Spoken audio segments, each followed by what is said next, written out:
Assalamualaikum warahmatullahi wabarakatuh. Salam sejahtera bagi kita semua, Shalom. Om Swastiastu, Namo Buddhaya, salam kebajikan. Hai semuanya, pertama-tama saya akan memperkenalkan diri saya terlebih dahulu. Karena kata pepatah mengatakan, tak kenal tak akan sayang. Oleh karena itu, marilah kita saling kenal agar kita saling sayang. Perkenalkan, nama saya Junita Matulesi, dipanggil Nita. Saya adalah seorang siswi kelas 11 dari SMK Negeri 1 Ambon. Jurusan UPW, Usaha Perjalanan Wisata. Hai semuanya, pada saat ini, Nita akan berperan sebagai seorang guru dan akan mengajar mata pelajaran matematika. Sebelumnya, Nita meminta maaf apabila ada salah atau keliru di dalam video ini. Pada saat ini kita akan belajar tentang vektor. Salah satu manfaat vektor matematika dalam kehidupan kita adalah penggunaan GPS, Global Positioning System. Apabila kamu sedang membutuhkan petunjuk arah suatu tempat, kamu dapat mengandalkan sistem GPS dari HP-mu, sobat pintar. Nah, GPS ini akan menentukan letak lokasi yang kamu tuju dengan bantuan satelit. Tanpa membutuhkan waktu yang lama, kamu bisa langsung menemukan lokasinya. Selain itu, GPS juga akan menunjukkan arah untuk sampai ke lokasi tersebut.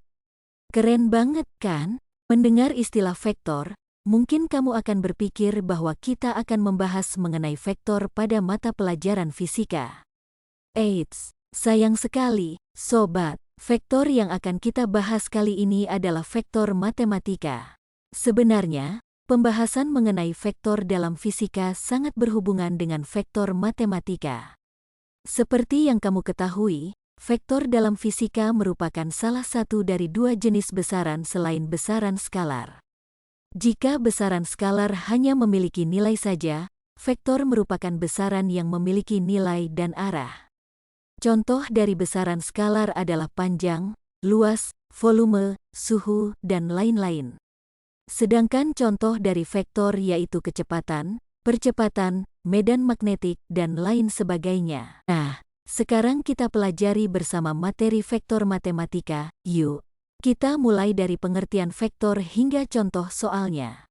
Pengertian vektor. Nah, sesuai yang saya sebutkan di awal nih, bahwa vektor adalah ruas garis berarah yang memiliki besaran, nilai, dan arah tertentu. Secara geometris, suatu vektor dapat digambarkan sebagai ruas garis berarah dengan panjang ruas garis menyatakan besar vektor dan arah ruas garis menyatakan arah vektor. Sebuah vektor dapat dinotasikan dengan beberapa ketentuan, di antaranya pada gambar di bawah ini. Perkalian vektor dengan skalar. Secara umum, bisa kita artikan perkalian vektor dengan skalar atau perkalian skalar dengan vektor adalah perubahan vektor awal dengan panjang yang sama atau bisa lebih panjang atau bisa lebih pendek dan sejajar dengan vektor awal dengan arah bisa berlawanan atau bisa juga searah dengan vektor awal yang juga bisa kita sebut dengan kelipatan vektor. Perkalian skalar dengan suatu vektor dapat digambarkan secara geometri. Misalkan terdapat K yang merupakan anggota bilangan real dan terdapat vektor A yang merupakan sebuah vektor. Hasil perkalian skalar K dengan vektor A ditulis sebagai KA, arti penulisan KA memiliki arti bahwa suatu vektor yang memiliki panjang K kali panjang vektor A. Hasil perkalian vektor dengan skalar dapat memiliki beberapa kemungkinan bergantung nilai skalar K yang menjadi faktor pengali. Beberapa kemungkinan yang dapat terjadi pada perkalian vektor dengan skalar diberikan seperti pada beberapa nilai K berikut. Untuk K lebih besar dari 1 maka KA searah dengan vektor A dan diperpanjang. Untuk sama dengan 1 maka KA sama dengan vektor A. Untuk 0 kurang lebih K kurang lebih 1 maka KA searah dengan panjang vektor A yang lebih diperpendek. Untuk minus 1 kurang lebih K kurang lebih 0, maka K berlawanan arah dengan panjang vektor A yang lebih diperpendek. Untuk sama dengan minus 1 maka K berlawanan arah dengan panjang yang sama. Untuk minus 1 maka K berlawanan arah dengan vektor A dan lebih panjang. Perkalian vektor dengan skalar juga dapat dilakukan secara aljabar, yaitu dengan cara mengalikan semua unsur pada vektor dengan nilai pengalinya. Jika K adalah suatu konstanta real dan diketahui koordinat vektor A, maka vektor B yang merupakan hasil perkalian antara K dan vektor A dituliskan sebagai B sama dengan kek A. Sebagai contoh, terdapat skalar dengan nilai K sama dengan 2 dan vektor A sama dengan 2X tambah 3Y, 5S. Perkalian vektor A dengan skalar K dapat dilakukan seperti cara berikut. B sama dengan KA. B sama dengan 2X tambah 3Y, 5S. B sama dengan 4X tambah 6Y, 10S.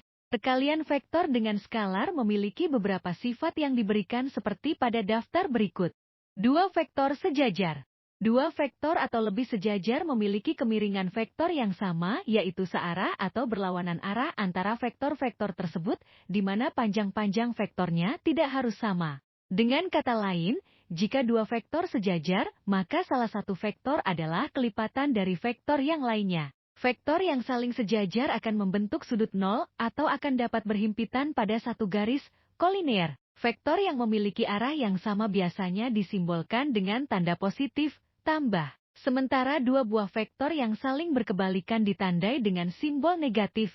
Kedudukan dua vektor yang saling tegak lurus dan vektor yang saling sejajar berhubungan dengan operasi perkalian vektor, di mana operasi perkalian vektor A dan vektor B memenuhi persamaan AB sama dengan AB alfa, dengan A adalah panjang vektor A, B adalah panjang vektor B, dan alfa adalah sudut yang dibentuk kedua vektor tersebut. Diketahui bahwa nilai cos 0O sama dengan 1 dan cos 90O sama dengan 0. Sehingga dapat diperoleh persamaan umum untuk vektor yang saling tegak lurus dan sejajar seperti berikut. Vektor A dan vektor B merupakan dua vektor saling sejajar. AB sama dengan AB cos 0O. AB sama dengan AB. Vektor A dan B merupakan dua vektor yang saling tegak lurus. AB sama dengan AB cos 90O. AB sama dengan 0. Persamaan untuk vektor yang saling tegak lurus dan sejajar memenuhi hasil kali dua vektor seperti keterangan pada gambar di bawah. Sebagai contoh, diketahui titik-titik A, 3, 2, minus 1, B, 1, minus 2, 1, dan C, 7, P, 1, minus 5, segaris untuk nilai Pi sama dengan A, 13, B, 11, C, 5, D, F11, E, 13. Pembahasan. Titik A, B, dan C terletak segaris, sehingga memenuhi persamaan AB sama dengan KC dengan K merupakan suatu konstanta skalar. Menentukan nilai K, minus 2 sama dengan keempat, K sama dengan minus 2/4, K sama dengan minus setengah. Menghitung nilai Pi, minus 4 sama dengan K, P, 3, 4 sama dengan minus setengah, Pi, 3, P, 3 sama dengan minus 4 kali minus 2. Pi, 3 sama dengan 8. Sama dengan 8 tambah 3 sama dengan 11. Jadi, titik-titik A, 3, 2, minus 1, B, 1, minus 2, 1, dan C, 7, P, 1, minus 5, segaris untuk nilai P sama dengan 11. Jawabannya adalah B. Demikianlah materi vektor yang telah saya sampaikan. Saya meminta maaf bila ada salah atau kekeliruan di dalam video pembelajaran ini. Sekian dan terima kasih untuk perhatian dan partisipasinya. Waalaikumsalam warahmatullahi wabarakatuh. Salam sejahtera bagi kita semua. Shalom.